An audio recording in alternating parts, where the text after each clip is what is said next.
JUSO just delivered one of the most satisfying moments of the entire week when he finally got his hands on the person who attacked him, and the way it all went down is absolutely everything fans have been waiting for. If you've been keeping up with Raw programming, you know that JEY has been sitting on this frustration, this anger, this need for retribution, and when the opportunity presented itself, he didn't hesitate for a second. Stick around because we're breaking down this entire sequence, what led to this moment, what it reveals about JEY's character, and what comes next for the US and what is shaping up to be an absolutely incredible storyline heading into the next phase of wrestling. The foundation of this whole thing goes back to the mystery attack that caught JEY off guard. In professional wrestling, there's something uniquely unsettling about not knowing who's coming after you. You can prepare for a known enemy, you can train harder if you know who to expect, but when someone hits you from the shadows and then disappears, it creates this psychological warfare element that elevates the entire narrative. JEY was targeted, and for a period of time, he didn't know by who. That kind of thing eats at a competitor. It chips away at your confidence. It makes you paranoid about who you can trust and when the next strike is coming.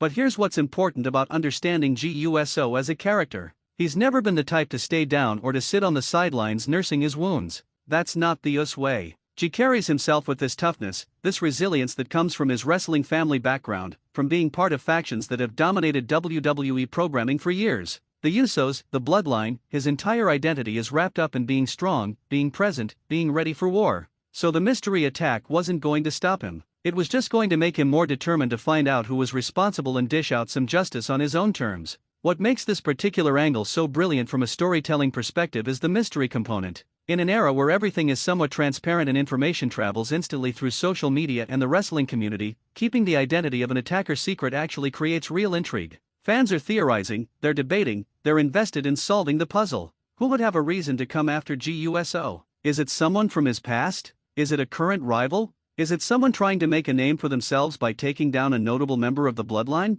All of those questions were swirling around in the minds of viewers, and that's exactly what good booking does. It keeps people guessing. It keeps them watching the next episode because they need to know what happens next. Then comes Raw, and the opportunity presents itself. JEY spots his attacker, or perhaps his attacker makes themselves known, and everything that's been building up to this point explodes outward. The restraint that JEY has been showing, the patience he's been practicing while conducting his investigation and gathering his information, all of that gets released in one cathartic moment. And when JUSO wants to make a statement in the ring, he's more than capable of delivering something absolutely devastating. The ambush that follows is crucial because it's not just about physical superiority, though that's obviously part of it. It's about reclaiming his narrative. It's about saying, you thought you could attack me and disappear. You thought you could play games with the US. Well, now I've got you, and it's my turn. There's a psychological element to that kind of retribution. It's about control and dominance and establishing that you're not someone to be messed with. JUSO has spent his entire career establishing himself as exactly that kind of person, someone you don't cross without facing consequences.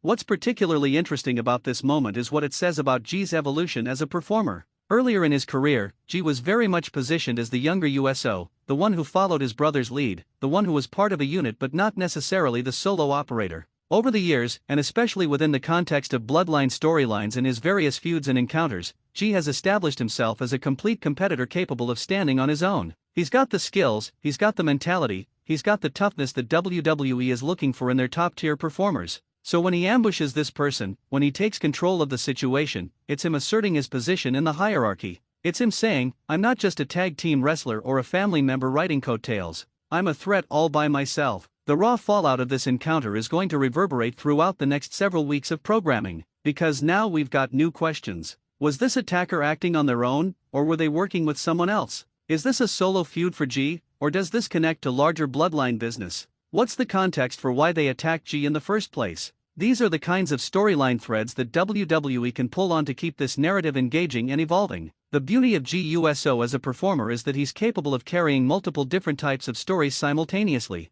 He can be part of the larger bloodline saga and have his own personal vendettas. He can team with his brother and also challenge people on his own. He's got the versatility and the charisma to make any storyline feel important and feel personal. So when he's chasing revenge against this attacker, it feels significant. It feels like it matters. It feels like there's real stakes involved. From a character psychology standpoint, this moment also speaks to something fundamental about JEY's personality. He's not someone who lets things go. He's not someone who absorbs a hit and moves on. He's the type of competitor who remembers, who waits, who plots, and who eventually makes you pay for whatever you did to him. That's the mentality you want in your upper card performers. That's the kind of psychological profile that makes for compelling television week after week. And let's be real about this, the actual execution of an ambush like this is something JEY is skilled at. He knows how to isolate someone. He knows how to take control of a situation. He knows how to punish someone he's got a reason to punish. Whether it's throwing someone into the environmental hazards of the ring, whether it's using weapons, whether it's just overwhelming someone with pure aggression, JEY has the toolkit to make a beatdown look incredibly convincing and incredibly satisfying to watch. This is also the kind of moment that builds sympathy and support for JEY from the audience, depending on how it's presented. If the person who attacked him is positioned as a heel or as someone fans perceive as having done something wrong, then JEY becomes the hero of this particular subplot. He's the guy getting justice. He's the guy who refused to be a victim and instead took action. That's an incredibly marketable position for a performer to be in, because fans eat up revenge narratives. The raw fallout we're discussing here could also serve as a springboard for bigger things down the line. A successful defense against a mystery attacker builds credibility. It reminds the roster that JEY USO is someone you don't want problems with. It puts him in a position where he can be positioned for higher opportunities, for main event programs, for championship opportunities if WWE decides to take him in that direction. What's also worth noting is how this moment showcases the psychology of professional wrestling as a medium. We're not talking about real combat here. We're talking about storytelling through the lens of competitive sports. The narrative beats, the emotional payoffs, the character development, that's what wrestling is about at its core.